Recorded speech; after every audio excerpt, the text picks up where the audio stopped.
Advantage ng paggamit ng manual mode sa isang automatic na kotse.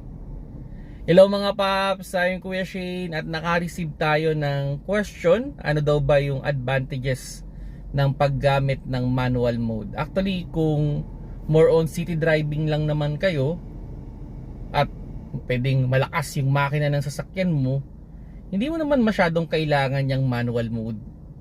Pero kung kayo ay pupunta sa mga location na maraming ahon or maraming pababa, mas okay na at least kahit papano marunong kayo gumamit niyan.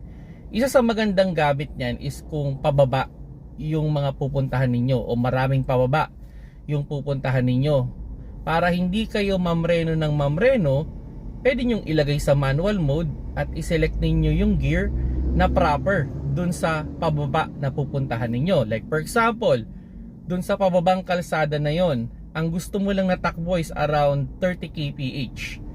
So pwede mo siyang ilagay sa second gear or third gear at magme-maintain na lang yon ng around 30 kph at hindi mo na kailangan mamreno ng mamreno. Now, sa mga pataas naman na kalsada, kung tutusin, kaya naman talaga ng drive yan sa automatic.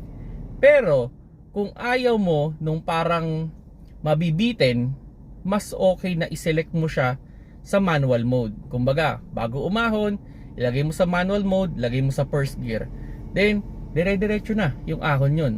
Kasi, di ba minsan sa drive, kung na-experience nyo na to, nung umaahon kayo, parang biglang kumadyot yung inyong sasakyan.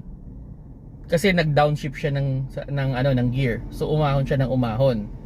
So kung sakali mang naka-manual mode na kayo, wala nang kadyot. Dire-diretso na yung ahon. And yun, kung gusto niyo mag-enjoy mag-drive, gusto niyo i-control yung inyong cambio, kung gusto niyo medyo aggressive, so you can use the manual mode, no? Pero yun nga, sabi ko nga sa mga usually city driving, hindi na yan masyadong ginagamit. Ideal yan sa mga medyo mga sobrang matatarik, sobrang mga pababa, para mas control nila yung takbo ng kanilang sasakyan. Kaya ang advice ko lagi, try ninyong pag-aralang gamitin para kung sakali mang kinailangan ninyo, alam ninyo kung paano siya gagamitin. Actually, pwede rin siya, no? Kung gusto nyo, yung takbo niyo ba, parada, gusto nyo mga 10 kph, 10 to 20 kph lang yung takbo ninyo, pwede mong ilagay sa manual mode.